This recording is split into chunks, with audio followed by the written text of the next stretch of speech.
Hi అన్న. నేను అంటే నీ ముందు మైక్ పట్టుకోవడానికి ఒక కారణం ఉంది. కాల్ రెగ్యులర్ చెప్తున్నాను. ప్రభాస్ని మించిన యాక్టర్ కావచ్చు, ప్రభాస్కి మించిన రికార్డ్స్ కావచ్చు, ఇక్కడ నుంచి ఏ హీరో టచ్ చేయలేడన్న. అది ప్యాన్ ఇండియాకైనా ప్రభాసే మొదటి అడుగు, ప్యాన్ వరల్డ్కైనా ప్రభాసే మొదటి అడుగు, సైంటిఫికెట్ అయినా మొదటి ప్రభాసే అడుగు. ఇండియాలో ఫస్ట్ సైంటిఫికెట్ మూవీ 1000 కోట్లు కొట్టిందంటే అది మామూలు విషయం కాదు. అది ప్రభాస్ వల్లే సాధ్యం. ఎందుకంటే అక్కడ నువ్వు బడ్జెట్ ఎంత అనేది ప్రభాస్ వల్ల. ప్రభాస్ ఉంటే ఎంత బడ్జెట్ అయినా పెడతారు, నిర్మాతలు కావచ్చు, డైరెక్షన్ కావచ్చు. కానీ ఏ హీరో ఉంటే ఆ హీరోని బట్టి బడ్జెట్ పెడతారు. బట్ ప్రభాస్ ఉంటే కనుక అది 600 కోట్లు ఉన్నాయి, 300 కోట్లు ఉన్నాయి, నో లిమిట్ బడ్జెట్. అలాగే కలికి 600 కోట్లు పెట్టారు. 15 రోజుల్లో 1000 కోట్లు ఎంత మామూలు విషయం కాదు అది. నిజంగా ఇప్పటికి కూడా హౌస్ఫుల్ అవుతుంది. మల్టీప్లెక్స్లు కావచ్చు, సింగిల్ థియేటర్లు కావచ్చు.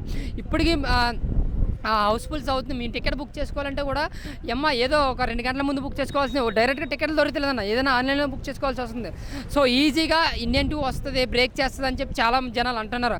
ఇండియన్ 2 కాదు కదా, దాని అమ్మ మొగుడు ఎవడొచ్చినా సరే మా ప్రభాస్ సినిమాని 1500 కోట్లు కాకుండా ఎవడు అప్లోడ్ ట్రోల్ చేసినా ప్రతి నా కొడుకు రాడు తిప్పాడని చెప్పాలి. ఇంకా నాగ అశ్విని గారు పనితీరు, ఆయన కష్టం ఈ 1000 కోట్లు అన్న. వైజయంతి మూవీస్ పెట్టిన కష్టం ఈ 1000 కోట్లు అన్న. ప్రభాస్ అన్న పెట్టిన ఎఫర్ట్ 1000 కోట్లు అన్న. సో హాలీవుడ్లోనూ కూడా రికార్డులు ఏ రికార్డ్ అంటే ఊహకందని. అమెరికాలో కూడా ఫస్ట్ రోజు 5 మిలియన్లు అంటే అది ఊహకందని రికార్డ్. అది దాన్ని ఎవ్వడం ఇంకా బీట్ చేయలేడు అనమాట. దాన్ని ప్రభాస్ అక్కడ సెట్ చేశాడు.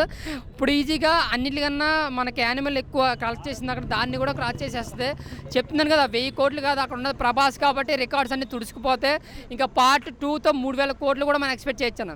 అంతేనా? ప్రభాస్ ప్రభాస్ నీ చెప్తున్నాను కదా, ఛత్రపతిలో రాజమౌళి గారు ఊరికనే పెట్టలేదు డైలాగ్, ఆడి బాడీ బాక్స్ ఆఫీస్ బాడీ రా అని చెప్పేసి.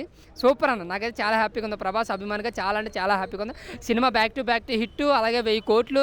ఇంకా ప్రభాస్ ఫ్యాన్స్కి ఇయర్ పండగ అన్న నిజంగా.